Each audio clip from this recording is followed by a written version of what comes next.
Let's let me pull it up on the old former smartphone. Look at you, Eminem. Oh, watch live now, SEC Tavern Talk. Oh, I'm gonna close that out. Be the Undertaker. Yikes. Former smartphone. Look at you, Eminem. All right, cool. What? What? You pulled up the live stream on your phone? Yeah, to make sure because I don't want to use up any more of the computer's hard RAM or whatever is a need to. So I check it out on my phone just to make sure it's still going, and then I let it ride. That way, I'm not bogging down the.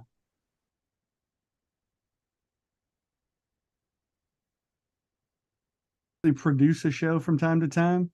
You might I'm laughing. understand the I'm nuances. laughing because you said so. I don't bog down the, and then you froze. Oh, I that's perfect. was like, that is perfect timing.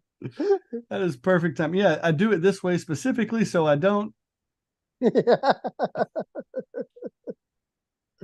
Wonderful, Mm. wonderful, wonderful. Well, you know, Oh, by the uh, way, with the new iPhone 15, do you know it's USB-C now? It went away from Lightning, that's what I so heard. I can literally use my computer charger to charge my phone. Yep. As a matter of fact, my new phone also has the USB-C plug. That one does? It really does. Wow. So I can use the same charger that powers my MacBook, that charges my or that my docking station plugs into my computer. So yeah, So good your times. your MacBook must be new too then, if it, It's 2020. It's newer. but it uses USB-C. Mm-hmm. Or Okay. Thunderbolt, same thing. It's just the Mac version of Oh, USB-C.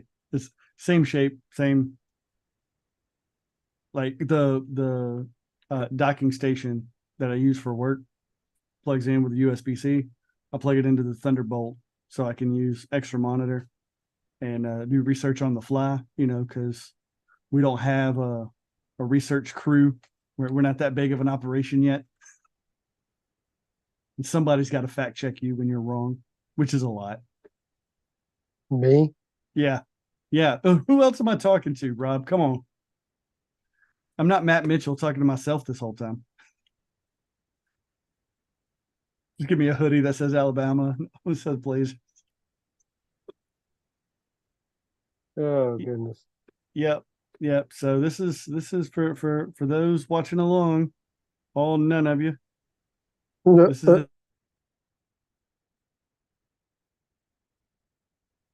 this is how we roll. You cut out again. Yeah, I figured.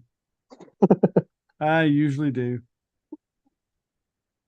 I'm gonna go so far as to turn on battery saver. I'm gonna put my whole phone on airplane mode. I'm not even gonna take Wi-Fi possibilities. All right, so have we figured out what we're doing yet? Talking Uh, SEC football, right? I know we were reformed, and I see SEC helmets on either side, but yeah, that's probably it. so yeah, you want what? Oh man, gonna log back. I hate that. Um, so we'll pick all the championship games. Yep. Um,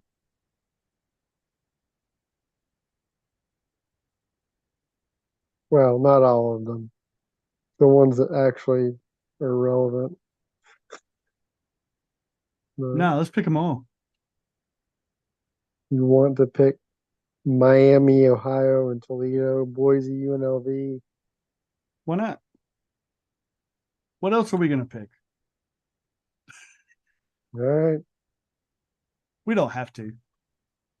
And really, we're just killing time until JB throws something in there. But my phone's on airplane mode, so I'm not gonna get it. There's If not he says really anything. there's not really much in the way of hatters, so there's Oh, only I found a hatter I like. I mean, there's options, but there there's what, three of them? That's it.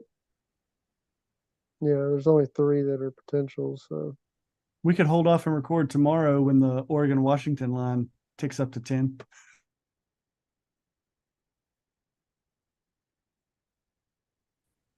I can't believe they're favored by 9.5. Yeah. Well, I thought for some reason that the Pac-12 championship was at uh, the home team's stadium, but it looks like they play on a neutral site. So Yeah. it wouldn't be 9.5 if it was played in Seattle, but here we are. Has it been at the home side in the past? Yeah, that's where it was in the early years. Well, that's not right. I Well, mean, what that's else were they going to do? They're the Pac-12. They're also Rams when it comes to college football. That's why they're the Pac-2 now. they're playing in Allegiant Stadium, Yeah, at which the Raiders stadium, I think. oh yeah, okay. In Vegas. That's right. That's right. Let's see. I Now I'm mean, curious, since we haven't started yet, I can take some time doing research. y'all would start in the middle of our game. Hmm. JB said that. Oh, is he he probably subscribed and got the notice that we were recording. He could call in like he did last time. You hear that, JB? If you actually want to be a part of this, I'm kidding. That's a call in question mark. Um, so you can't. Can you can only do the thing you did last week is if we got more than two of us. Yeah, That's dumb. I agree. Um, yeah. So through okay. So for the first few years, first 3 years, it was at a um, home field stadium. So it was in Autzen, uh, when Oregon was the home team. It was in Stanford when Stanford was the home team, and when ASU was the home team. Uh,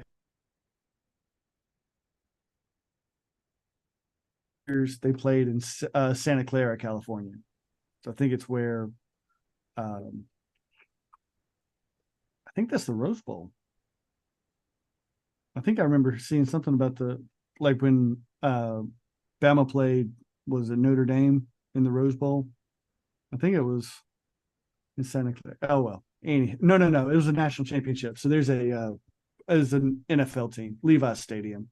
Whoever plays there, that's what it is. Yeah, I don't know. Then in 2020, probably because of COVID, it went back to um, a school hosting it, and it was at USC.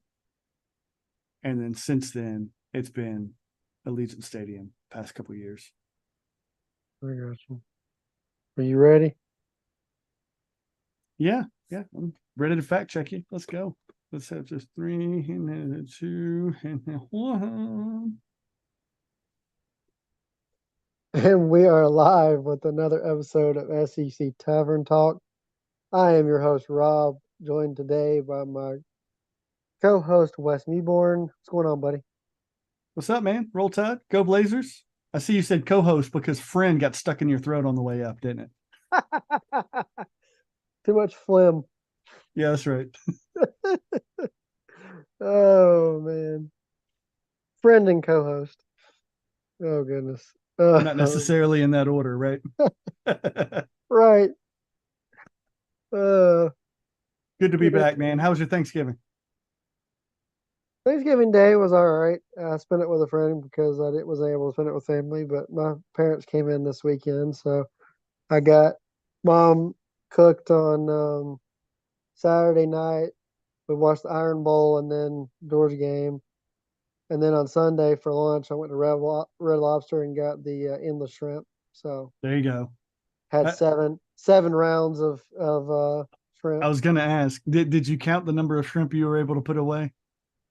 Well, not the individual shrimp, but like they'll bring you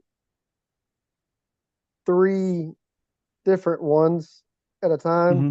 and then after that it's two. Three. We just got two when we went. I feel gypped. So the first time it was two. This time they changed it to three. Apparently, she told me she could bring three, and then after the first round, then it was two. So I did three, two, and two. Okay. Yeah, we did a men's group meetup one time, and we were told we could only have two. So like we ordered our first two rounds so that she could bring us round one and immediately put in round two. And then she'd bring in round two when we put in the order for round That's what I three. should have done, but I wasn't sure how much I was going to eat. I was just like, and then after round two, that would have been five of them. Um, then I was like, oh, okay, I'll go one more because I was like, I got to. It's endless. Like Yes. I've got to do one more than what I thought. And so, of course, I didn't eat much at night, but that's fine. That's why you go with the non-breaded shrimp. You go for the scampi, right? That's in the or the Yeah, too big and it's way too much breading. Usually go grilled shrimp. It's right there on the skewers. I just got I got a few of them. I did get the fried, but I also got grilled. I got scampi. I got the dragon shrimp, which I Oh only yeah, got the one, dragon but shrimp is good. it was all right. Yeah. And then I can't remember what else, but I may have tried one more. But yeah, it was good. I Nice. enjoyed it. So on Thanksgiving dinner, what'd you eat? A bunch of shrimp. Well, no, that was after Thanksgiving. But I know. how was your Thanksgiving? It was great. We had dinner with my family, my side of the family on Thursday on Thanksgiving, and then with my wife's family on Friday because it was sort of last minute thrown together with her family because I think it was 3 4 weeks ago. They had settled on. She told me it seems like we're going to do it the Saturday after Thanksgiving. Is that okay with you? And I went, I'm not going to be that guy, but are you sure they're going to do this on the Saturday after Thanksgiving? She's like, why? What is that? That's the Iron Bowl. And I know there's a lot of Alabama and Auburn fans on that side of the family. She was like, oh, yeah, maybe not. And so it got all mixed up. Um, but yeah, we wound up doing it the Friday. So we were watching Texas and Oregon on the TV off to the side for a little while.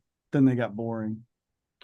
But yeah, then Saturday was just wall to wall football, and um, yeah, I had my birthday over the weekend too. Yesterday, as a matter of fact. Nice. Old man Um, getting older. that's right. That's right. The big 4-0.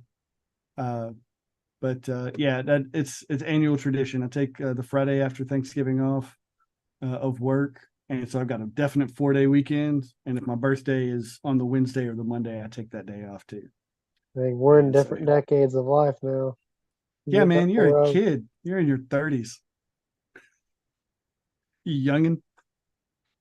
Oh man. Well, speaking of the Iron Bowl, you want to discuss that? Man, let me tell you, this was ridiculous all around. Like as a Bama fan, Horrific yeah. officiating. Okay, yeah. So let's talk about that for a second. The officiating was bad across the board, right? I It was know bad all Auburn. day, like Yeah, games after game. but that game was awful. Especially egregious. I do want to talk about the face mask no call that went round the world. Like even ESPN posted a bunch of screenshots with dude's hand in the face mask all the way up here. And I will say, I don't think it was as egregious a no call as it was made out to be, precisely because what they actually called was a block in the back. And we've seen other situations. If there's a fair catch and a guy gets blocked into the kicker, there's no flag for the kick catch interference. If somebody goes out of bounds and then you get blocked into the ball carrier, there's no late hit, right? So there is room for, if you are pushed, especially in the back, and your forward momentum results in a penalty, it's not uncommon for that penalty to not be called. Yes, it looked bad. No argument with that. But dude got pushed in the back right before impacting the ball carrier. And I think it was a tough call to make. Certainly, I don't want to pretend I'm on the ref side here, because the rest of the game, like there were back-to-back, either back-to-back drives or back-to-back plays even, where Bama had a throw to a fairly open receiver and the defender came in way early. I saw it on both times. Refs saw it none of the time. And I know Auburn fans were going back and forth. So there were plenty of bad calls to go around, plenty of missed calls to go around. That said, let's be honest. Officiating, for the good or bad, is part of the game, right? If you're going to win, sometimes you got to beat the officials too. And if you lose, you can't blame it all on the officials at all, right? Am I wrong? That's right. You're not fact checking me because you know I'm right. Even Google agrees. Yep. But so anyway, that aside, it's not uncommon when it comes to the Iron Bowl. But I got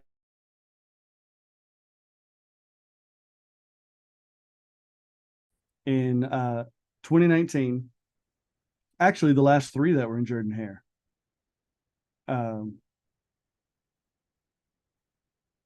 The last three Iron Bowls that were in Jordan-Hare in 2017 and 2019, Auburn won those. Very small margin of victory, but the Jordan-Hare mojo was at it. 2021, doggone went to 4 overtimes. Bama only won by 2. And that was in a season where they were competing for the national title, not unlike this year. So I wasn't that surprised. At the same time, though, you would think the way Bama's been playing, maybe not be close in the fourth quarter, but this is the same Auburn team that had a lead on Georgia in the fourth quarter. Georgia needed those 2 drives, touchdown drives, and a whole bunch of throws to Brock Bowers to win that game. So, it happens. But then that whole, I want to say what, 6, 7, 8 plays just boggled my mind. I've seen Bama do some really awful penalties at the end of games before. I'm thinking 2012 against Texas A&M, when there was a chance, Johnny Manziel game, when there was a chance to get the ball back on 4th and short. Texas A&M was about to punt, quick count. We went off sides. Daggum gave them a first down, game over. Either 2017 or 2019 Iron Bowl, some stupid substitution penalty gave Auburn a first down and gave them a chance to ice the clock or ice the game. So, I mean, there'd been things like that. Doggone, Jalen Milroe seemed like he was running a first down, like 2-3 steps past the line of scrimmage before he throws the ball. What are you thinking, dude? And this was his second one of that game. Oh.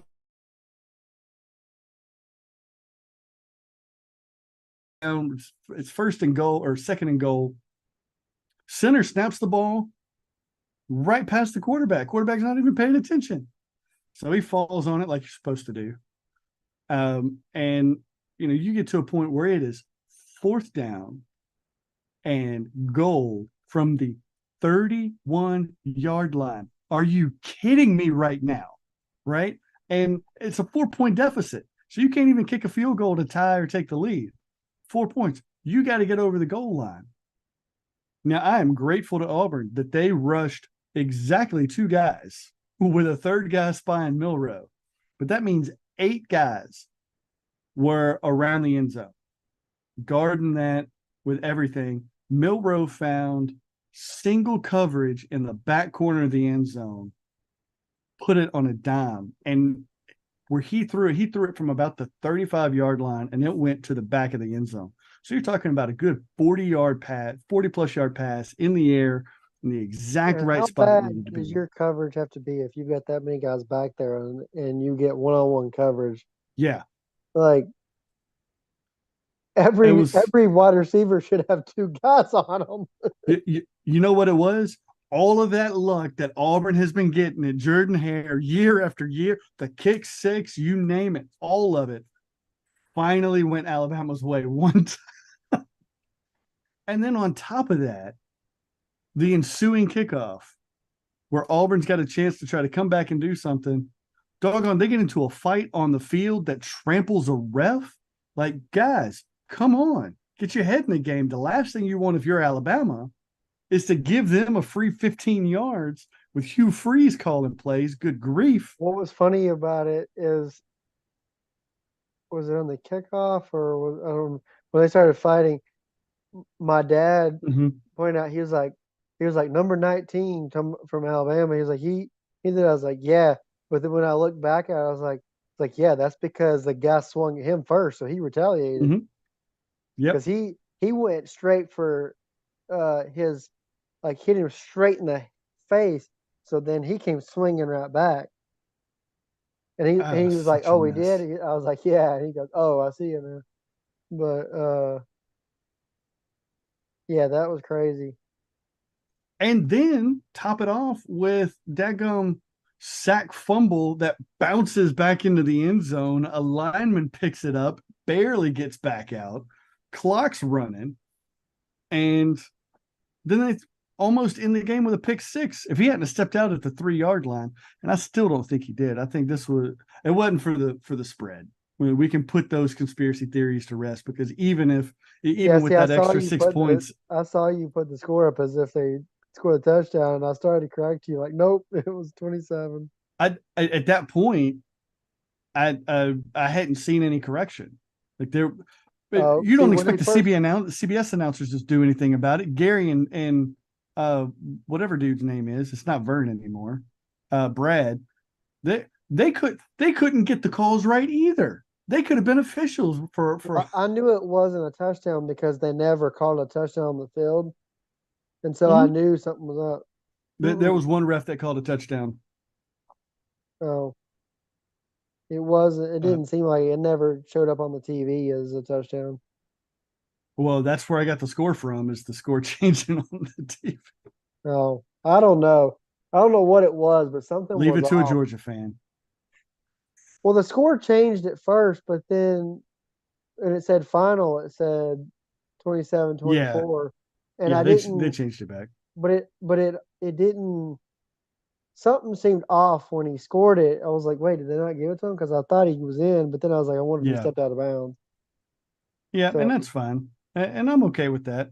I'll let that status stay up there. Uh,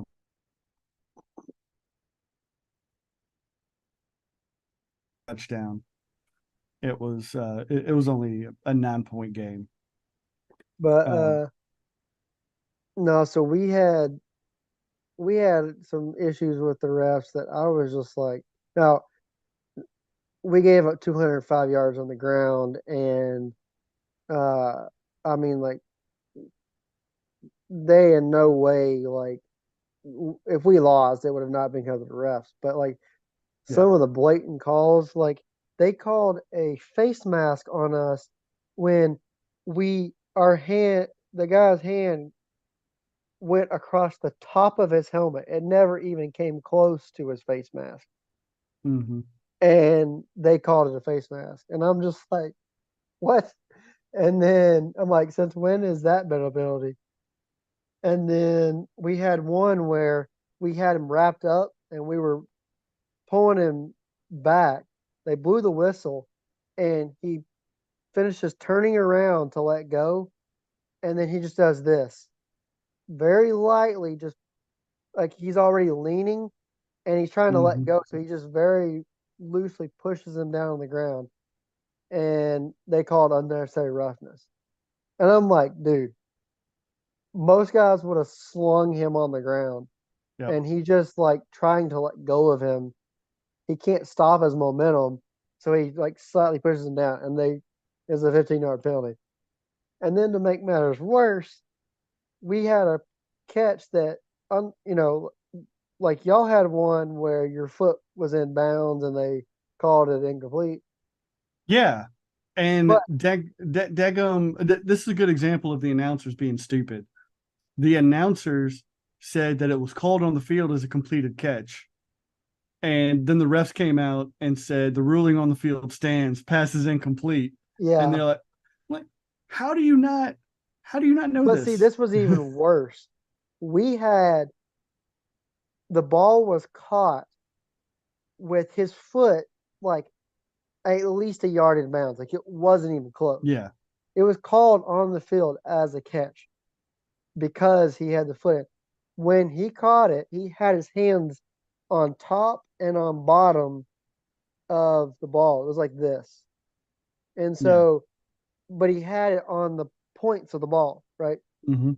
As he was getting tackled, as he was getting hit, his hands shifted because he was getting tackled to the ground. So he's Hmm. trying to hold it accordingly. He never bobbled it. He just Obviously an turned it. incomplete pass.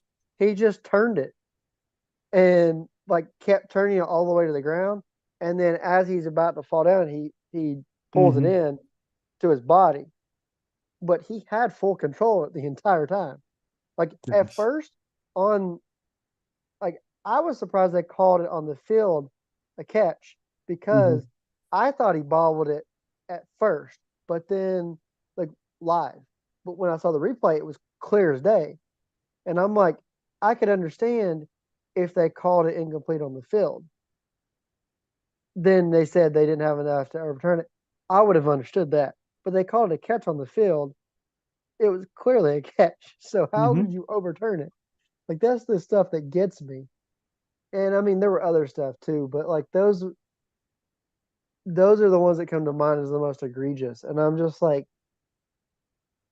these are the things that make me scratch my head as to how are these called the way they are, Yeah.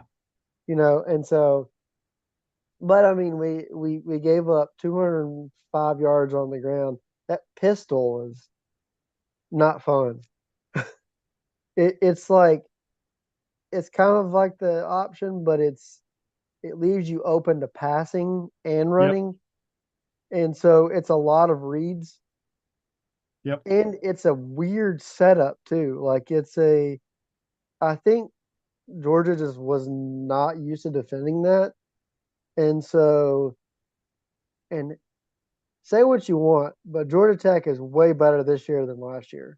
Their Hmm. record is not indicative of the program they are. Now, should they have kept it that close to Georgia? No.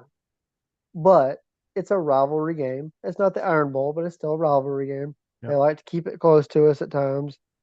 Um, and Haynes King is a good quarterback. He is. He He really did you is. know he was the quarterback at Texas A&M Yeah, 2 years ago yeah. when Oh, I know. they beat Alabama? Yeah. Oh, Lame. when they beat Alabama, was that what you said? Yeah. Oh, okay. Yeah, I think so. I couldn't remember, but yeah, I knew he was at I Texas A&M. Now I don't remember if he was the one that got knocked out or if he was the one that subbed in. But I know at some point they made a quarterback swap Yeah, fairly I can't remember, but yeah, I knew he was at Texas A&M because he transferred to Tech. yeah. But Tech's done well. Buster Faulkner as OC has done well. Brent Key is doing a decent job. Like, and Tech they beat North Carolina. Like they they've competed in games that they lost. Um, I don't know that they've gotten blown out much. Like they're a decent to moderately good team. Mhm. It's just that, but I mean they ran on us, and so I don't know. I mean, we pulled out the win. It's all that matters at the end of the day. But Yeah. a I lot of teams struggle with rivalry correction. week. I got to correct myself here. Haynes King was at Texas A&M, but he didn't play in the game until last year when Texas A&M almost beat Alabama in Tuscaloosa. That's what I So thought. that's Okay, yeah, that's that what was I was my bad. It thinking was of. Zach Calzada, Yeah, the to 2021. So but my bad. yeah. So all in all, like it was just a struggle for that day for Yeah, the rivalry games, but yeah. My and my then favorite stat of the Iron Bowl. Just last thing I'll say, and then we can move on. You know how ESPN has the probability win indicator with 43 seconds left. Auburn was 99.9% to win. And by the time they got the ball back, Alabama was 99.9%, just an immediate swing in less than 20 seconds. oh man, that's great. Oh, all right, all right. We can put that to bed because All right. we got a lot Um, more to go. Earlier in the week, Ole Miss won the Egg Bowl 17-7. Missouri throttled Arkansas. Um, I didn't call it that bad, but I said they'd beat them worse than y'all did. Knocked them uh, back into 2008. They're getting Petrino back. Sorry, I could resist. yeah, good call on the one that only being the only one that picked Kentucky to beat Louisville. I was so happy to be wrong. Yeah. Um, that's great.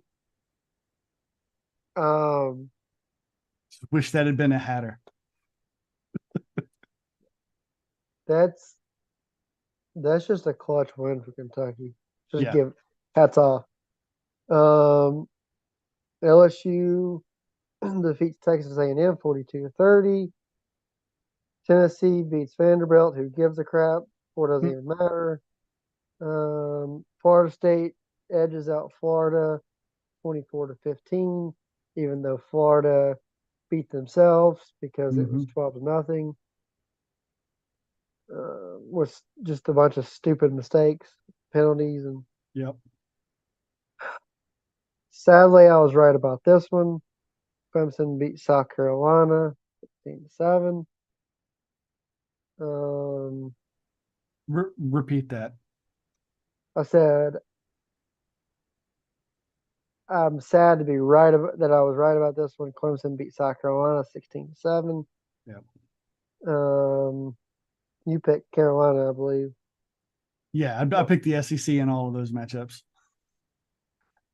Um, let's see. Well, that's all Oh, we had yeah. for Yep. SEC.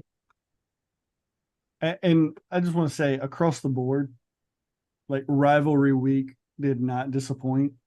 I mean, the Friday after Thanksgiving was a bit of a dud, but Ole Miss Mississippi State on Thanksgiving Day was a much better game than we would have expected based on what the two different teams have done going in. Then on doggone Saturday morning, you had Kentucky, Louisville, Ohio State, Michigan, and LSU, Texas A&M. And even though LSU won by 2 scores, all three of those games were close in the fourth quarter. They were all riveting to watch. And then you had Washington State, Washington, the Apple Cup after that, the Iron Bowl, of course, which was bananas. I mean, and just and even ending with the Clemson South Carolina game, just a lot of good rivalry games, start to finish. Just a phenomenal day of football. That was wonderful. Yeah. Yeah. Well said. And it's gone by too fast. Um, well, moving on, I wanted to talk about how Texas A&M was hiring Stoops, and then they all of a sudden weren't hiring Stoops. What are your thoughts on that? I think Stoops is a good coach. I mean, we've talked about this before. And would he have been a bad hire for Texas A&M? No. Um, I think to a degree, I agree with you that the fans who were all upset and incensed at the idea of Mark Stoops coming to town, that's ridiculous. They are dumb for that, if nothing else. Well, that and being Texas A&M fans. Sorry, Aggies. Um, but I mean, Stoops has delivered for Kentucky like no other coach had. I mean, Rich Brooks was a historically great coach just by taking them to 3 bowl games in a row for the first time since Bear Bryant was coach. Well, Stoops has won 4 bowl games with Kentucky. Now, that said, he's not great. And now maybe he's got the chance to be great. But from what we've seen of Sumlin, really, really just first rate at Houston, and Jimbo winning a kid in College Station. Mark Stoops has only had, yeah, to see the way that Sumlin and Jimbo both flamed out at Texas A&M after stellar relative performance before that. Mark Stoops has only had a 10-win season twice, and he's been at Kentucky since the BCS was still around. Um, that said, those two 10-win seasons are also the only two seasons where he's been above 500 in conference play. Not exactly the ringing endorsement you want coming in. And during that time, Tennessee was down, South Carolina was down, Vanderbilt was Vanderbilt, um, Florida was down. So I mean, there were winnable games in division, and they didn't. So I think it's and plus he's an established head coach. It was going to cost them more, and that's something we talked about before. I think it was a smart move for A&M to go with a less proven head coach, if nothing else, because the ceiling's higher, the expectations aren't there as much, and it's a little easier on the pocketbook. So I think overall they made the right decision to go with Elko. But Stoops was not nearly as bad a coach or a bad a choice as it was made to seem. Does that make sense? Yeah, so I don't have any problem with the Alco hire. I I think it makes perfect sense. Yeah. Um, my issue, what I was saying earlier before we started, is that um, I think it's dumb the outrage that came from fans acting like it would have been such a horrible hire for to hire Stoops, and to push back on what you're saying about Stoops, like I get all that, but my thinking is, what has he had as far as the Jimmies and the Joes to put forward the X's and O's to compete Mm-hmm. with, you know, to compete with the SEC. And my thing is, at Kentucky, your ceiling is not very high for recruits. He brought in some high talent in some areas, but not enough. Like, look, he Mm-hmm. thought Will Levis was going to come in, be great. He didn't pan out like he thought. And he thought Devin Leary was going to come out, panned out even worse than Levis. Yep. Like, Ray Davis saved them this year. They've had a good offensive line a lot of the time he's been there. Not great, but Mm-hmm. good to really good. And they've had some running backs. They've had a wide receiver here and there, but they haven't had the kind of talent to carry them. And my thing is, Jimbo had all this talent, but he couldn't do anything with it. He built a poor culture. He um, he didn't develop his players. He couldn't get them to buy in. Look at what Stoops has done with what he's had. He's done Mm-hmm. more with less. So you give and think about it too. At Kentucky, what do you where are you really recruiting in Kentucky? You're not getting those in Texas, you're not getting those in California, you're not getting Mm-hmm. those you're getting in Kentucky, Tennessee, and Ohio. you're getting the leftovers in Georgia. Well, you got some Ohio, some of the Midwest. You got some, but most of the major talent's not coming out of Ohio. So That's also so that's true. what I'm saying. So you're you're you're getting Kentucky, Tennessee, and then you're getting the scraps in Georgia. In Texas, you go to a school in Texas, like Texas A&M, you're Mm-hmm. recruiting Texas, Louisiana, Georgia, potentially Alabama. Like you have all the ways to succeed. You give Mark Stoops the chance to recruit the same talent that Jimbo had, the sky's the limit, in my opinion. And so that's Jimbo. sorry, That's what was said when Jimbo came to town, right? You you give a coach like Jimbo, who's got a national championship, the resources at Texas A&M, he can do what Sumlin couldn't, and he delivered from the recruiting standpoint, right? He got the Jimmies and the Joes, but not the wins. you got to think too about who he hires as his assistants. That wasn't very successful either. But that goes back into he's a national championship winning coach. He should know He who should. he needs. Yeah, He he should. should. That's the point. Right. But, even with Stoops, it's a step back. Stoops hasn't coached at that level, right? He hasn't finished. And I'm Uh, not saying that he would necessarily do better than Jimbo. I'm saying the automatic assumption that he wouldn't is stupid.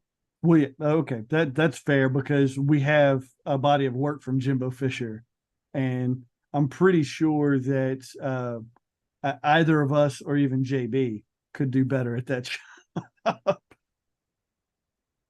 So my point is like we don't know how Stoops would do until he would be in. We don't know how Elko's going to do. Right. You don't know. So my point is that Stoops is a more proven coach. So than Elko at the moment. So Mm-hmm. wanting him to come, wanting him to not come in as fans is stupid. Now, Yeah. are you glad if you get Elko? Sure. Like that, I have no problem with fans being excited about Elko. That makes sense. But to the point of like revolting that you don't want Stoops is just dumb because you can't compare what he's doing at you can't compare him at Kentucky right now Mm-hmm. and say that he would be they're acting like he would be the equivalent at A&M, and that's just not the case. I don't Right. see that being the case. I don't know But that he also think would about what contend the for a SEC. national championship. I don't Well, know. think about what the SEC is going to look like next year and beyond. Right, A&M is going to have to compete with Texas, with Oklahoma, with Alabama, with LSU, with Georgia. This is no divisions anymore.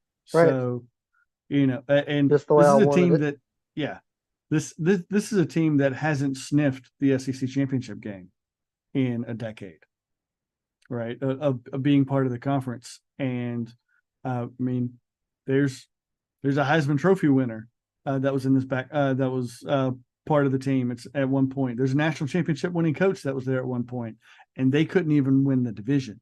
So you take away divisions and you open it up. I mean, to a degree, I think part of it's got to be a perfect storm of playing, Mississippi State, Vanderbilt, Kentucky, Ole Miss, maybe, and Arkansas if they still act the way they do.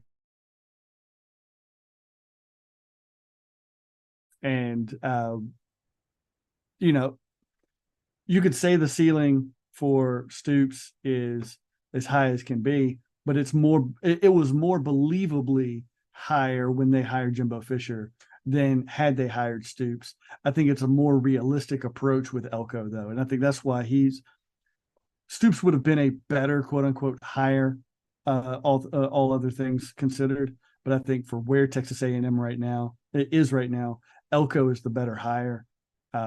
Just, I mean, smaller body of work. He's he's got basically an unknown ceiling and an unknown floor. It's like this is his big break. You get a chance to really show what you want to do, and I think it'll be interesting to see what he does. I mean, he's an ACC Coach of the Year, but last year took Duke to the brink of a double-digit win season, and almost go into an ACC championship game. Took a step back this year, but that's understandable. It's volatile in the ACC, and Duke isn't exactly a premier program out there. So, you know, Well, give it some and time. again, I don't disagree with you. It's just that I keep it's still the fact for me that they were so disgusted by the idea of Stoops, Yeah. and to me it just shows a stupid fan base. Oh yeah. I mean, that goes But without saying. It's college football. but that's the thing is they've constantly like talked about how Stoops has been overrated. I'm like, how? The worst you could say is that he's adequately rated, but I think he's Yeah. underrated in a lot of cases because you're comparing him simply based on the team he coaches for and fully by his record at that school, which I Yeah. don't think is always the most. I don't think that always tells you everything. I didn't hear the last part, but I said, I said, I said, I don't think that the record that he finishes with year after year is always the only way you can judge a coach. yeah, I agree with that. And again, I think we agree more than we disagree. Yeah. But just something else to put out there. Simultaneous with Mark Stoops being at Kentucky, you have Missouri in the SEC. And if you compare those two jobs and the result, I mean, Missouri's been to two SEC championships. Granted, they didn't win either one, but they looked close to competing for one this year. I mean, they're a top 10 program. Kentucky hasn't seen that level of success, let alone sustaining, right? I mean, Well, they did and I finish think second in the. and I Go ahead. think Drink's done a great job this year. Mhm. Like he's taken, of course, I mean, to be fair, he has Luther Burden and a guy that who would have thought would have come out of Schrader. Where the Yeah. heck did he come from? He came from a nothing school, came to be the leading rusher in the SEC. Like that's just one of those you kind of luck out with that situation, and then you take Cook and turn him into what he is. I mean, Yep. those three right there are just crazy good. Yeah. And I mean, I think that's some of the perspective of grading Mark Stoops is, I mean, Missouri has clearly taken advantage at times of a down SEC East. We haven't yet seen Kentucky seize that. And to your point, there's limitations with recruiting with Kentucky, but can we really say Missouri is in that much better of a recruiting standpoint? So just devil's advocate there. I agree with you though. I think Stoops is adequately rated. He's not overrated. Um, but I think to a degree he's not underrated either. So yeah, I think you're pretty spot on with that. And Texas A&M fans are just dumb, at least the ones who were upset about Mark Stoops. Apparently, has a lot of them. because that affected the decision. But yeah, I don't know. Well, What about who's the other so new coach? Jeff Lebby over at yeah, Mississippi State. have you heard before that have you Oh, heard the potential Syracuse hire? I have not. They're not going back to Dino Babers, are they? No, it's pretty close to being done from what I understand, but Georgia's Fran Brown. Really? That'll Yeah. be interesting.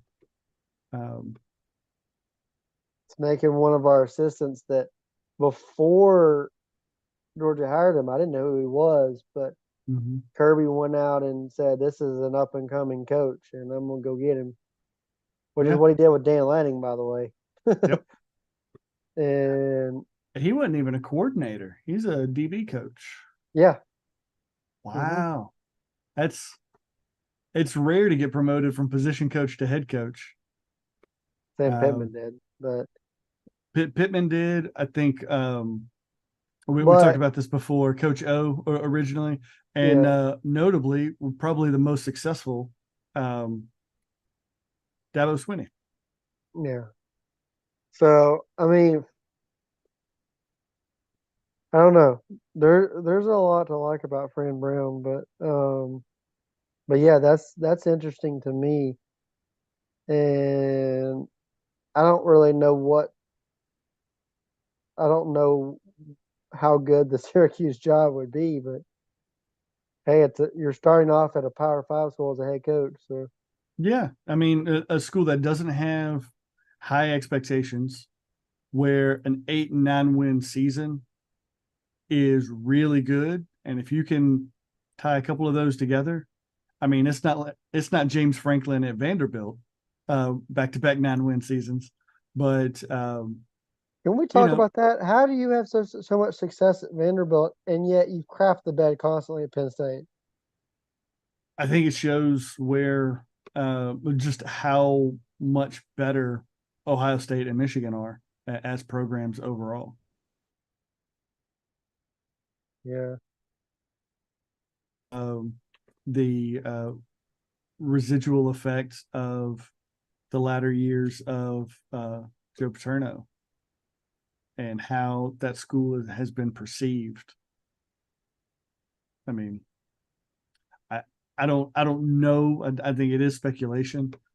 I think you can say I do not think you can say with a straight face that James Franklin is not a good football coach. Um, but oh it no, I is think interesting. James Franklin is a good coach. Yeah, and I think everybody who knows anything about college football would agree. But it is interesting that he's basically over. I think he's won a few against Michigan and Ohio State, but he's got a losing record against both of them time that he's been there, and he hasn't beaten either of them in quite some time. Probably since pre-COVID, if I had to say. Now I got to fact check me. Hmm. What are your thoughts On on James Penn Franklin? Why State. why he's not doing so well? The question you asked me. Pay attention. Uh, Is it past your bedtime, young man? I don't know. Like, I mean, yeah, you're right about Ohio State and Michigan, but like, I don't know. You would think he would, because it seems like he doesn't even compete in those games. And Yeah. so, like, the talent level just doesn't seem to be up to what you would think he would. Either the talent level is lacking or something in the progression of that talent level. Mm-hmm. And I can't figure it out. It's a weird case to me because I can't really pinpoint what exactly like predominant issue is. Mm-hmm. because I don't think it's just okay. Let's just throw Ohio State and Michigan and say, oh well, he's just going to lose and whatever. I don't think it's that simple. Yeah. Um, but I don't know, like because I really thought when he took that job he was going to do well. I mean, he I think overall he has done well. he has, but like the what he did at Vanderbilt when I mean Vanderbilt is garbage and he had how many wins did he get with them? 9. He got 9 wins back to back seasons That's insane. Like with bowl wins, if I remember correctly. I think he won a that'll bowl game never both happen years. again. Yeah. So he came to Penn State. His first year coaching was in 2014. So he's played Ohio State and Michigan 10 times each at this point. He has beaten Ohio State once in 2016 and beaten Michigan 3 times. Okay.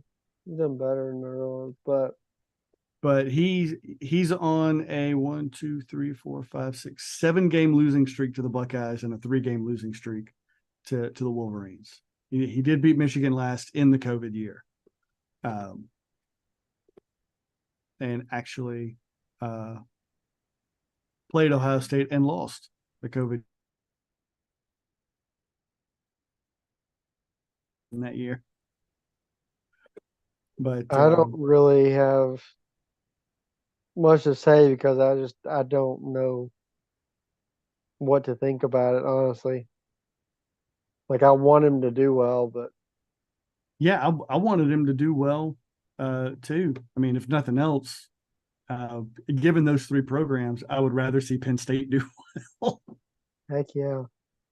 um, and now that I think about it, I don't know that Penn State's played in the Big Ten championship game since he's been there. Mm-mm. They haven't. Wow, that's something to consider. Or no, they won it. They did win it one year. Oh. Um, it was the year the Big Ten didn't go to the playoff. That would have been not 15, 16 maybe. Oh, okay. Yeah, because there was a running joke, right? Michigan State was shut out by Alabama in 2015, and maybe Ohio State went in 2016. Um, I don't know, but but there was nope. like in Ohio State, the next time they went, got shut out by Clemson. So it was a running joke that the Big Ten hadn't scored a point in 2 years or something like that. Can we But just agree that Keegan Michael Key does a great James Franklin? we can agree on just about anything with him. He is hilarious. He's a good guy. You done messed up, AA Run. Yeah. Well, that's enough non-SEC football. How about this Jeff Levy fella? What do you think about him coming to Mississippi State from Oklahoma? I mean, I honestly don't know enough about him to form an opinion. I think he's done pretty well in 2 years at Oklahoma. Their offense last year, I think, was 13th.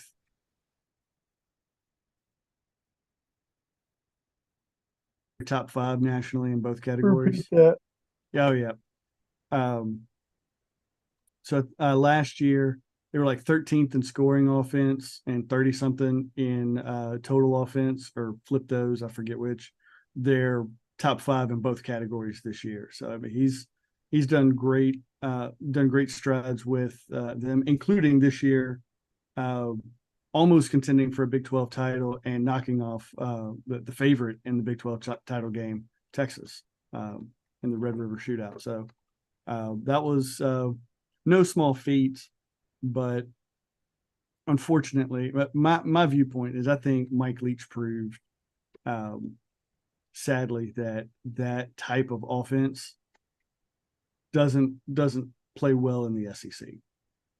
I don't see him finding much success. I think him doing. I see him doing about as well as Mike Leach did at Mississippi State, um, at best, probably. I don't see it working out. I mean, even before Mike Leach, it was Dan Mullen, and his claim to fame was, number one in the first playoff poll, and then I think he lost 3 games um, after that in the regular season. Um, so I think, and I think he lost his bowl game, so I don't think they even had 10 wins that And season. then guess who topped them as the shortest person at number one in the college football playoff poll? Tennessee, Yep. a whole week. Not even a week. Yeah, they were number one once, and then Yeah, after but that, remember they didn't, because of the way that it like came out or something. I don't know. I think they were actually for less than a week or something. oh, okay. So yeah, the way the polls were released, maybe Yeah, so, something like that. and that would be extra funny. Sucks to be you. Well, like they it came out and then they lost, the next that week. It was just like that's great. Yeah, but I think it's a good get for Mississippi State. I mean, who else are you going to get, right? Yeah, You got a roster full of Mike Leach players. You want somebody who's got somewhat of that but mindset. except you don't have Will Rogers because he's transferring. I mean, that's true, but I mean, you've got the offensive lineman that block in a Mike Leach scheme. You've got other skill players that were there, and Mike Leach's defense has typically been pretty decent.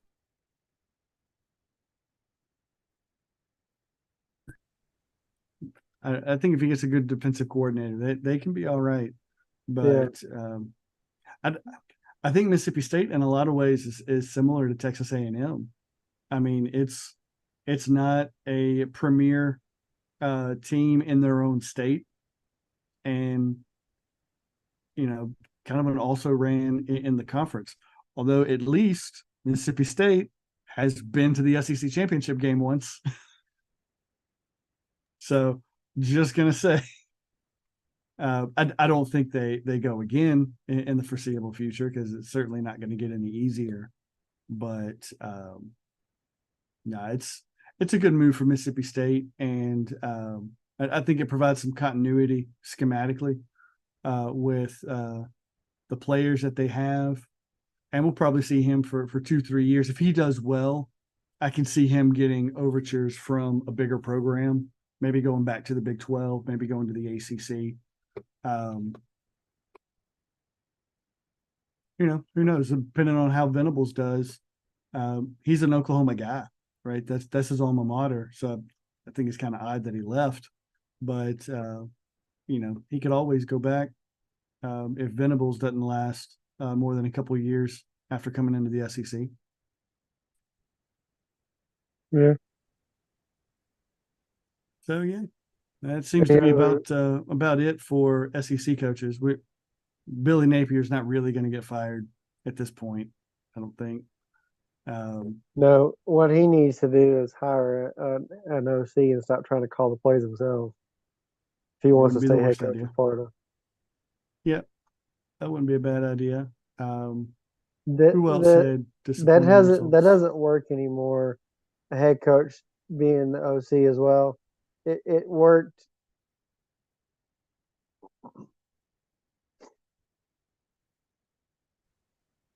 It worked at one point, and Mm-hmm. then um, but that I mean, like in the early 2000s when Rick was at Georgia, it Mm-hmm. worked for a little while.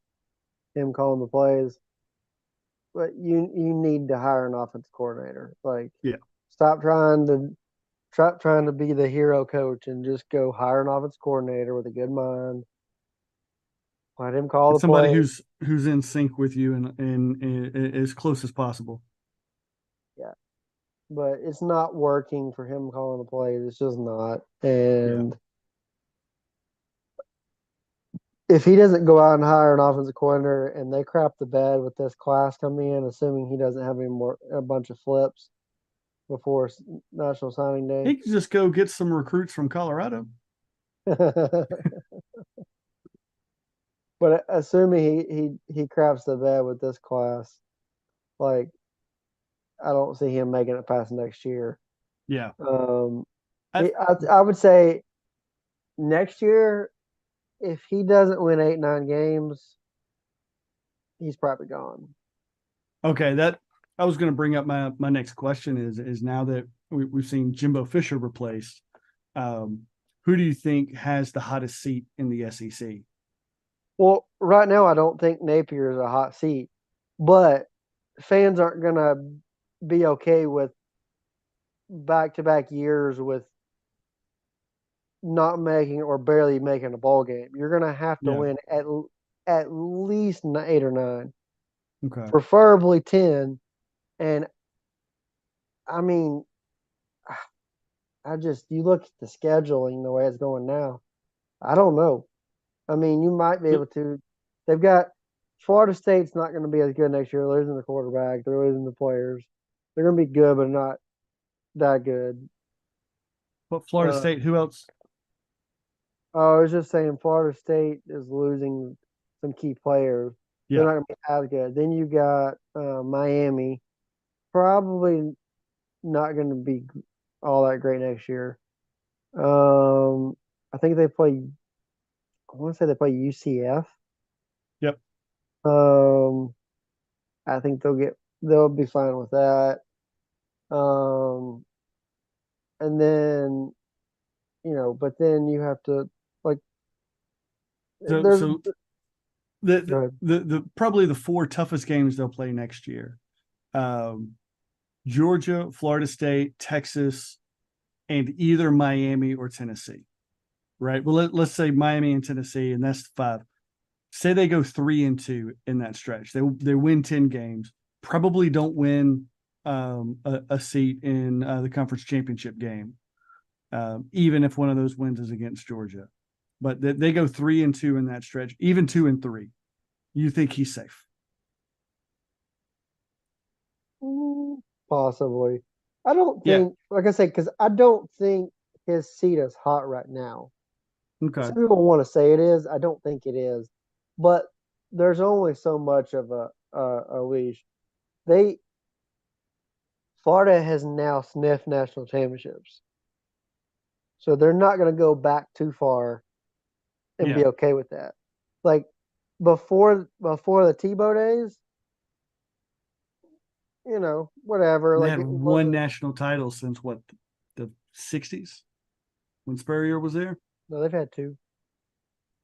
Two, yeah, with Spurrier in the 90s as a No, coach, they but had then also, two in 2000. right, you said before the Tebow days, though. Yeah. I'm just saying before the Tebow days, like, uh, yeah, you had national championships, but I mean, like, they had two right together, and then they had Yeah, they two had a right little together, and then a mini string of dynasty going. success. Yeah. Yeah, I wouldn't go that far, but I mean, they were starting to get it rolling, and then um, I say mini dynasty. they were getting it rolling, and so they were used to the success, Yeah. and so um, I mean, before the '90s, before Spurrier, the Georgia Florida rivalry wasn't even close. Yeah. Spurrier, all those games they won, and then they got within 5 games of us, and now we're spreading it out again because we're Yeah. winning. But like, I think we've won like 6 out of the last 7 or something like that. All right. So whose seat do you think is the hottest in the SEC going into next year? Hmm. Granted, we don't know about bowl performances yet, but just from what we've seen so far. I don't know because there's so many new coaches. I don't know that there is a hot seat right now. Okay. Like, I, because I mean, you just replaced A&M, Mississippi State. Um, I think Heupel is doing just fine. Um, Like he still had a relatively good year, and he's only what his third year, Hmm. and he's already had 10-win season and competed. So like he's fine. Um, let's see who else you got. I think Napier's fine for now. Um, Vanderbilt's Vanderbilt, so Yeah, they're not going to we're expect good there. Clark Lee to. I see Sam Pittman Yeah, yeah, and unfortunately probably Shane Beamer. yes. I would say Pittman's a little hotter than Shane Beamer right Yeah, now. his performance was much lower than expected this year Yeah, with what he had coming back. and yeah, I would say those are the two hottest. Um, but other than that, I don't see really any others. Um, because Kelly's doing fine. He just started too. Freeze, this was his first year. Um, he hasn't even had a chance to get his guys in there yet. Hmm. Um, who else you got that's newer? Um, I think Kiffin is fairly new still, but he's been but rolling I great. mean, Oh, Kiffin's. Brian Kelly is new, and I That's mean what I was he's been saying at LSU. yeah yeah But yeah I mean, like Kiffin's done well. So yeah. Kiffin's done well. Mark Stoops isn't new. Do you think him flirting with the A&M job and interconference move? Do you think that warms his seat up any? no, they No. love Stoops in Lexington, Yeah, and he, as well they should. you know that. Did you know that if they win 8 games a year, he gets a year added to his contract? I think we talked about this before, and I was surprised to find that out. Yeah, That's I that's know I quite mentioned it interesting. on here before, but that's like he's got it made there, so he's not torn up about the A&M Hmm. job. Trust me, Yeah, but like that's how serious they were about him. He's not going anywhere anytime soon. Like, yeah, they fell short this year, but most of the years he's coached there, they've won 8, 9 games. yeah. So, like, what are they now? I think Five and seven. seven, or not? Yeah, No, I not thought that 5 and 7. 7 and 5. 7-5 or 6-6. Yeah, why did I say 5 and 6? I think they're 7 and 5 with the win over Louisville. Yeah, yeah, yeah, yeah. And They so are. I mean, like they're one short of the 8, and they got to win over a top 10 Louisville. Like that's not a small task.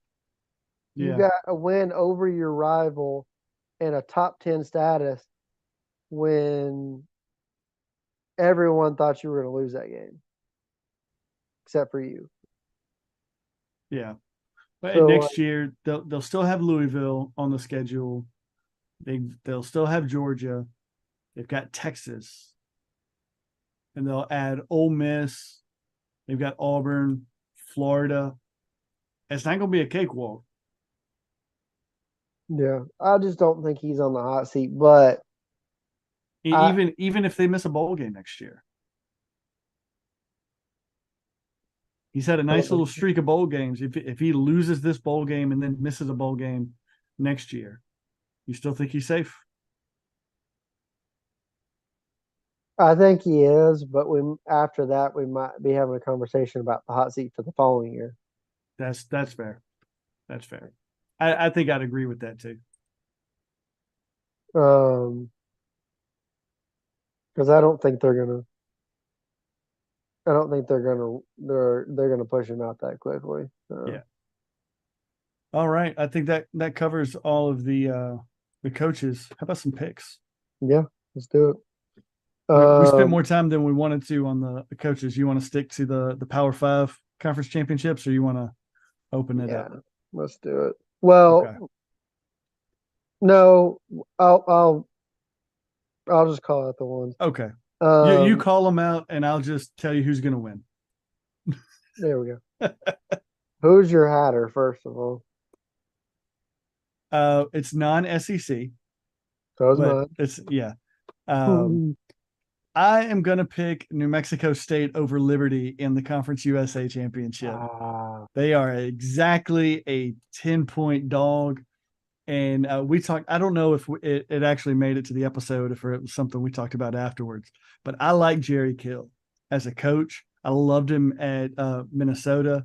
I'm glad to see him back. And knowing that it was him, once I realized it was him at New Mexico State and seeing what he's been able to do in just 2 years, it's nothing short of amazing.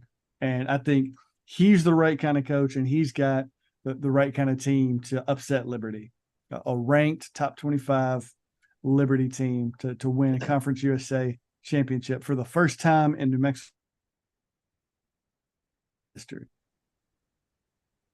for the first time in history. All right. Well, that was one of the games we were going to pick anyway. And I'm going to not so fast you. Come on.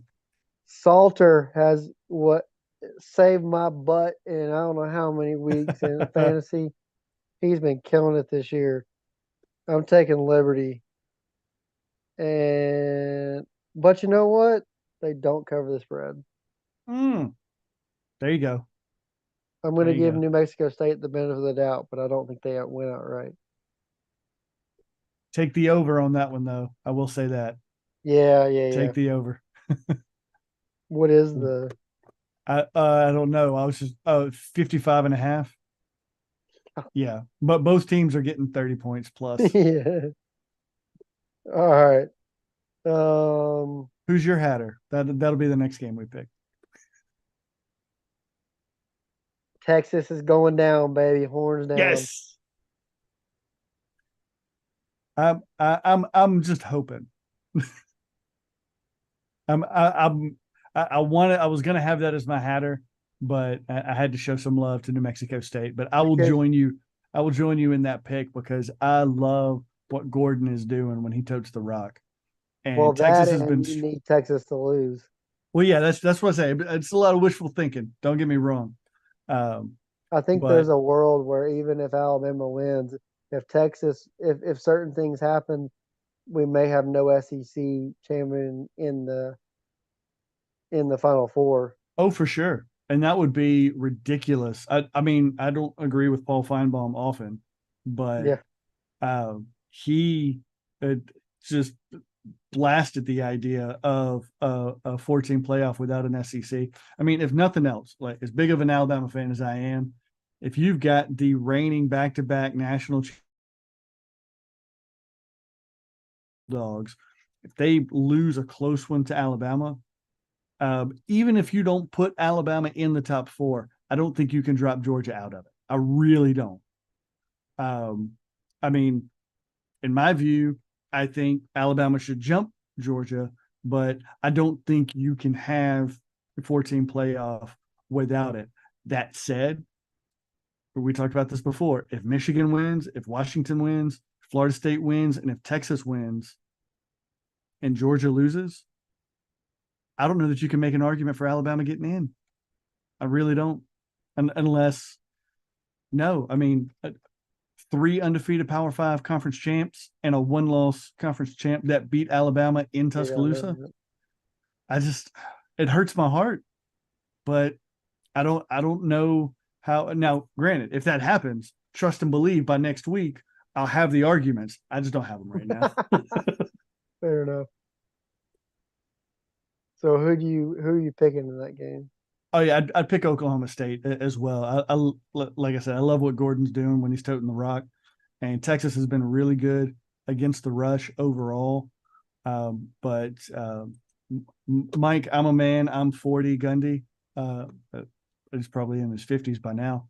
Um, he's he's always had an interesting offensive game plan, and I think this will be the first time that they could win a Big 12 conference championship. They've had the Big 12 championship before, but never actually winning a championship game. And I think this could mean a lot to him, and he'll throw in some extra wrinkles and keep keep the Longhorns on their toes with the passing game enough for Gordon to run wild. All right. Quick pick. App State at Troy. I'm assuming you're picking Troy. Troy, of course. Go Do they Trojans. cover 6.5? Yeah, yeah, I'll say they cover. Okay. Uh, hmm. Yeah, I'll pick Troy. You can say they don't cover. It's okay as long as they win. I say they won't, but I think it'll be pretty close. Say Um, that again. You say what? I said I think they won't cover, but Yeah, that's fine. all right. Let's see. Um, Michigan at Iowa. I'm assuming we're both picking Michigan. Do they cover the 23 point spread?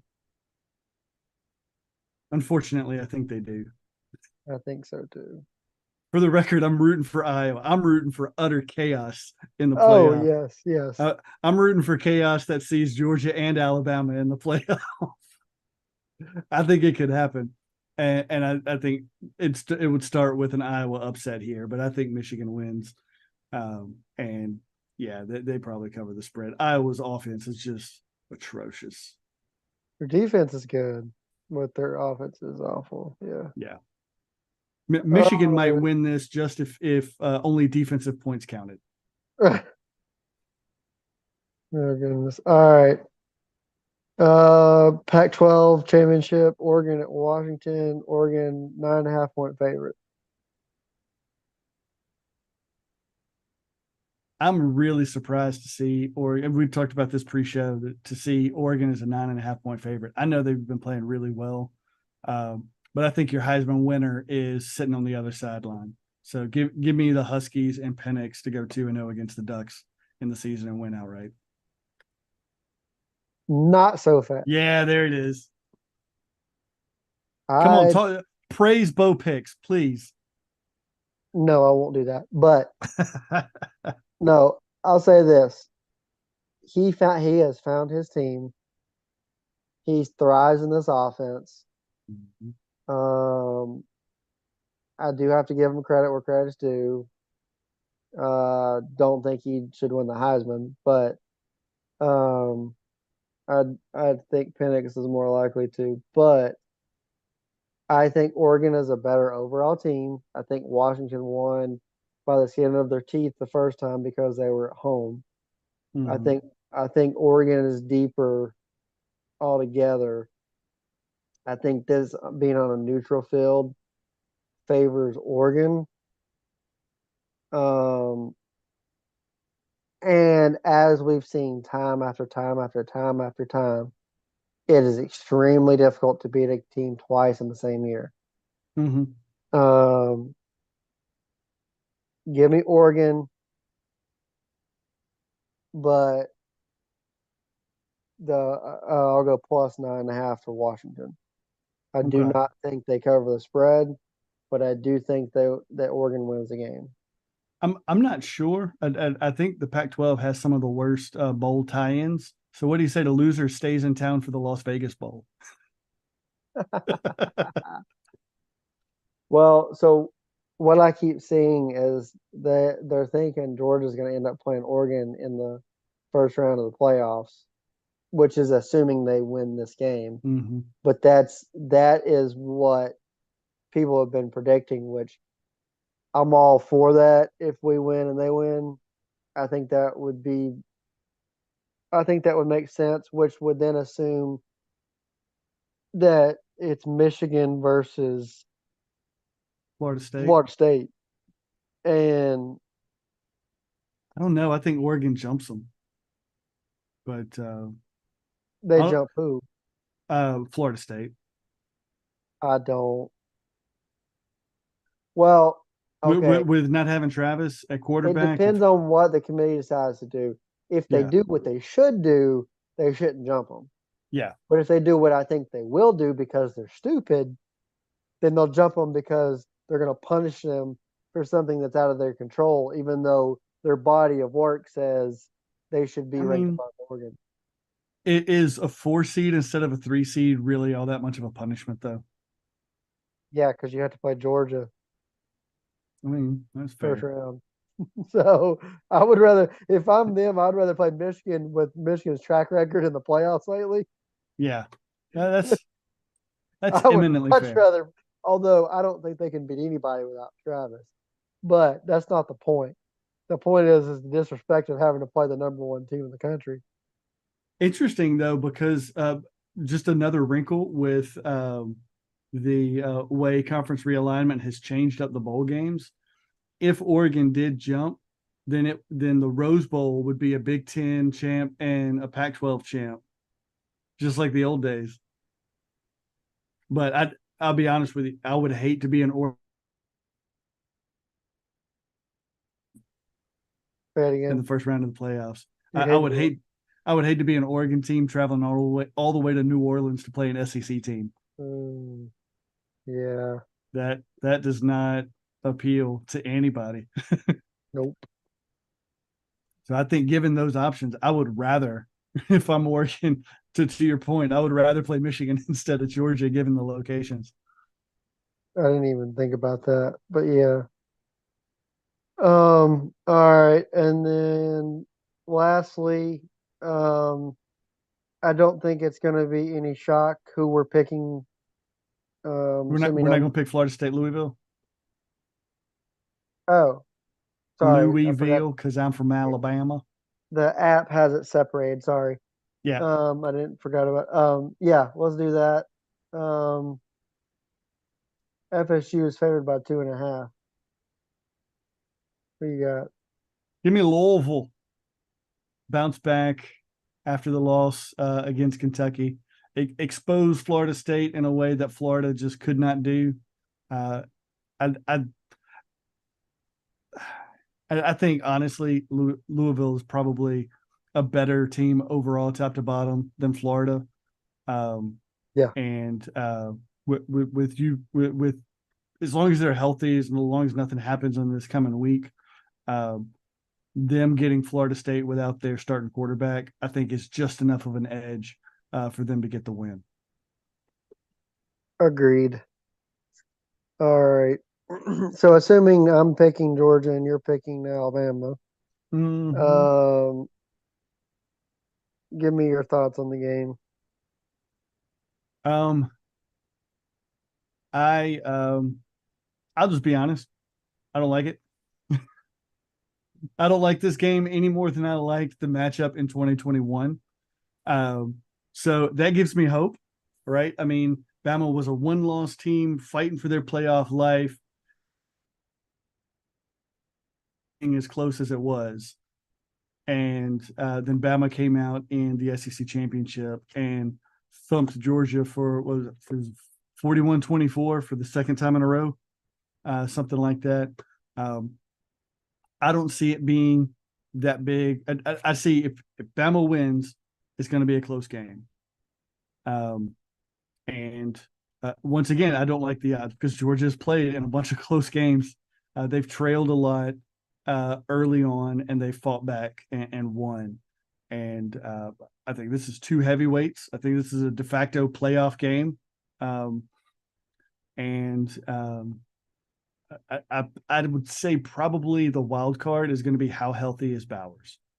Because if he's healthy, that is a matchup nightmare. As good as Bama defense has been, um, even though Carson Beck is not a traditional running quarterback, he's mobile enough. He's not like any of the quarterbacks we've seen thus far. Certainly the dude from Auburn, I forget his name, Lynch, I think Peyton Lynch, something like Thorne. that. But Thornton, yeah, Peyton Thornton. But he's not as mobile as he is, but he's mobile enough, and he's scary He's accurate a with his whole lot better throws. passer than Thorne. Yeah, he's a whole lot better passer. But let's be honest, how can you not be a good passer when you got Bowers to throw to? I mean, who are you going to match up against him? Dude is a beast. He's like Gronk Jr. Um, if he's healthy and he goes, um, it's going to be a much tougher battle. If for whatever reason he's not healthy enough to go, I think it affects Georgia much in the same way that not having Jamison Williams and losing Mechie in the national championship hurt Bama in the rematch after 2021. But give me Saban, and I'm going to ride with the difficult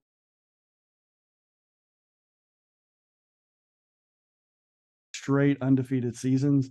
Huge accomplishment for Georgia. Don't want to take you're anything gonna away from it. ride with what?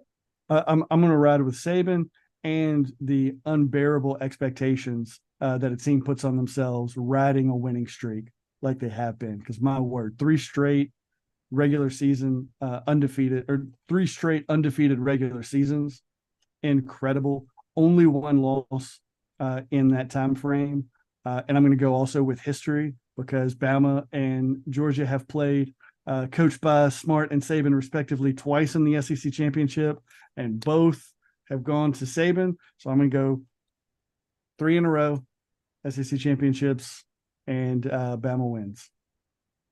So basically, you just parroted what Nick Saban said because he said the exact same thing, Yeah. minus the Gronk part about uh, Brock Bowers. But it's funny you mentioned that because I think that he could be like Gronk at the next level. Yeah. 100%. Depending on the team he gets put on, I think he could be that kind of star at the next level. But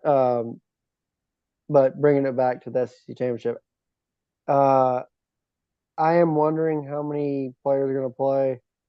I think a big key is not just Brock Bowers, but does JDJ play? Mm-hmm. If Jamon Dumas Johnson plays in this game, it will be huge for our defense. That was a big piece we were missing against Tech.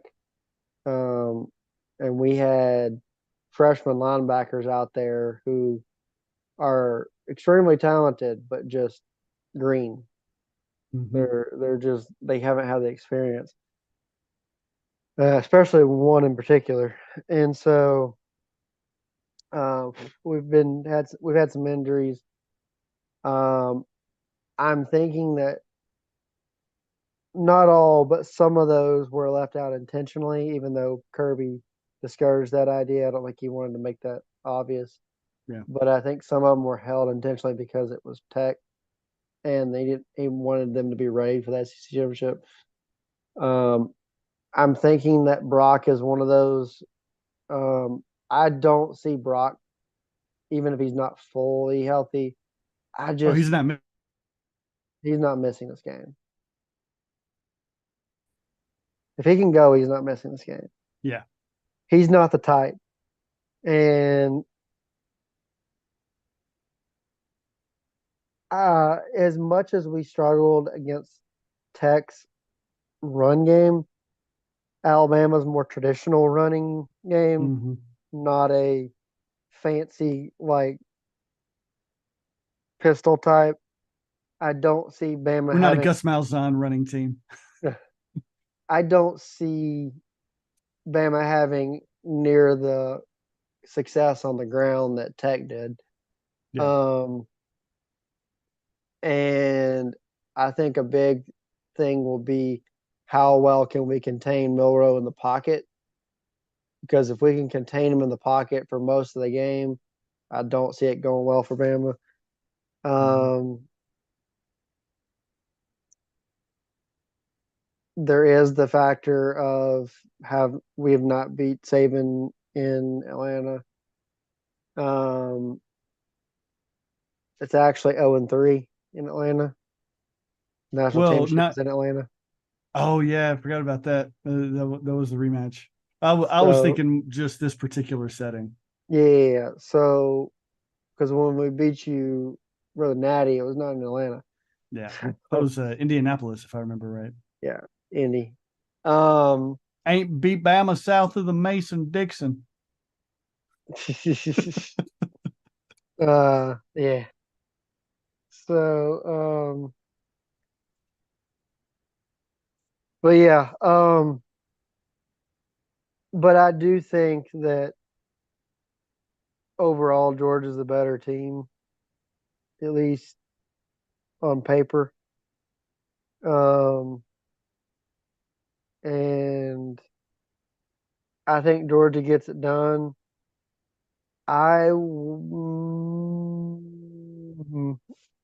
I'll lay the points too. Oh, okay. I'm. It's easy for me. Bama wins. That's It's. I just feel like because it's only 6.5. Yeah, It's funny. It started at like 3.5, and I'm surprised it swung up. But yeah, um, that means we only have to win by a touchdown. So, like, I think it's plausible. yeah. I So, I will say, and I don't know how much we talked about it early on, but after the Texas game and then the South Florida game, especially, um, I never thought Bama would be here. I really thought LSU, Ole Miss, somebody was going to catch us slipping, and all it would have taken is one or two performances like that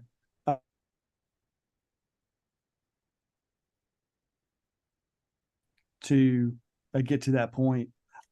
I think from mid September until now, um, probably Saban's best coaching that I've seen from him.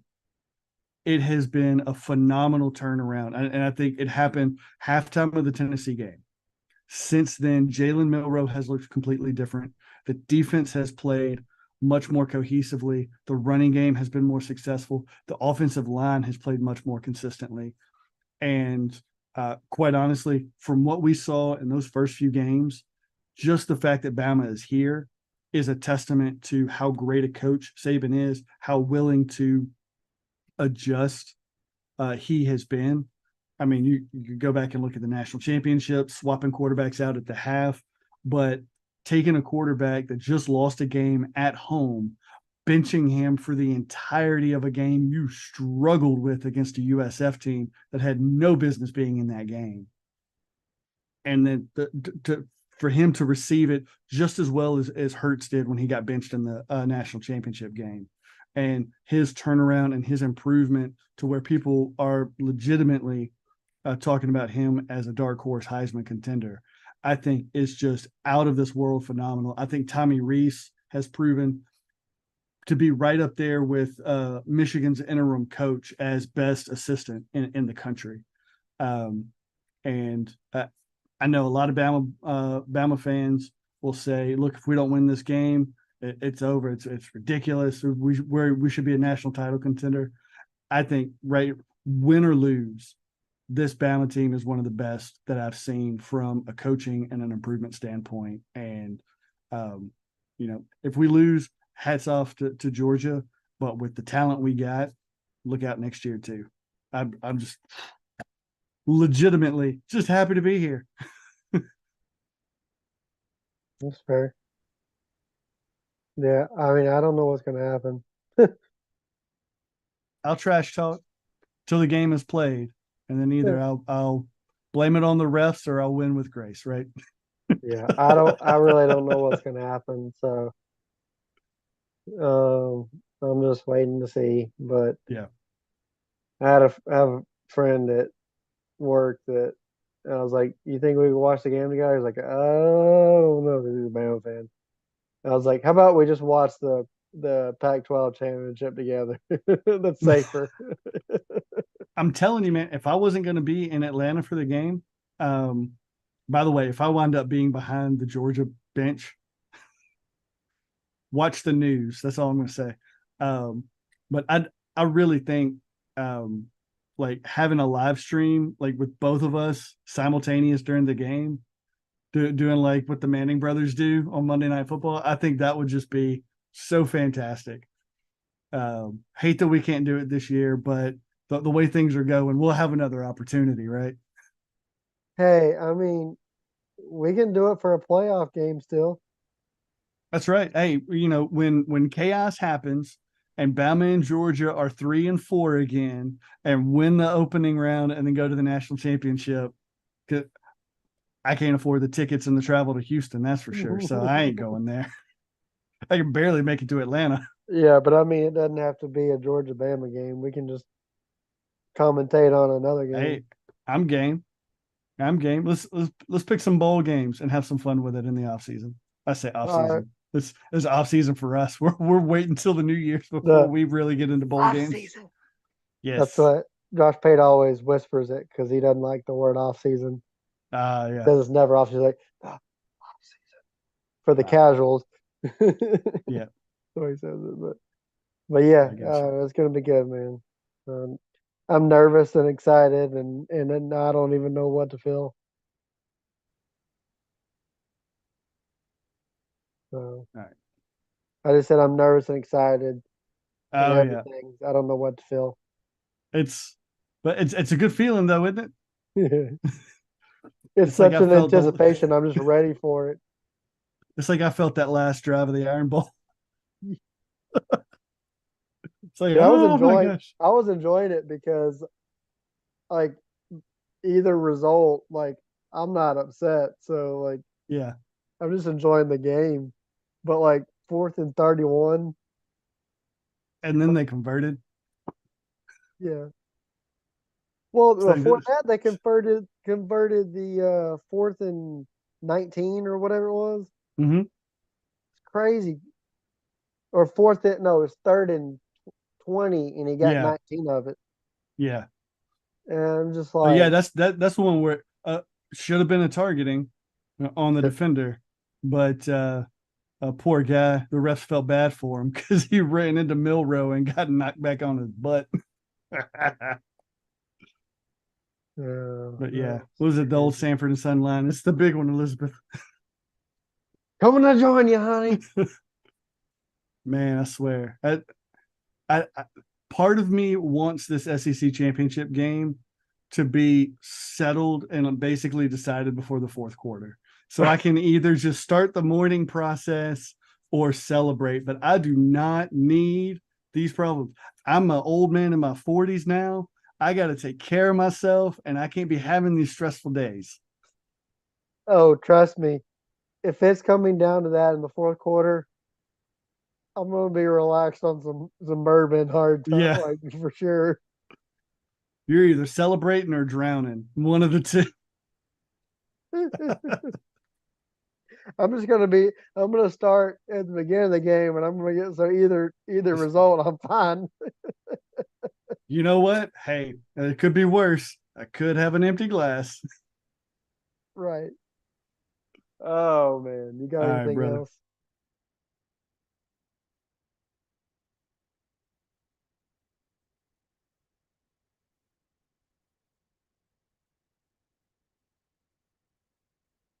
Uh-oh. Yeah. There we go. You got anything Nothing else? else. Nah, man. Let's just play the dadgum game. All right. Wow, with that. Until next time, just remember, brothers, to let your light shine before men so that they may see your good works and give glory to your Father in heaven. And we'll see you in the tavern.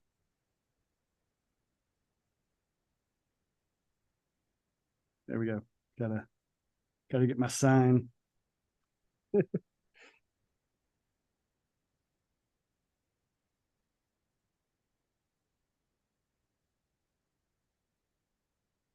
There it is.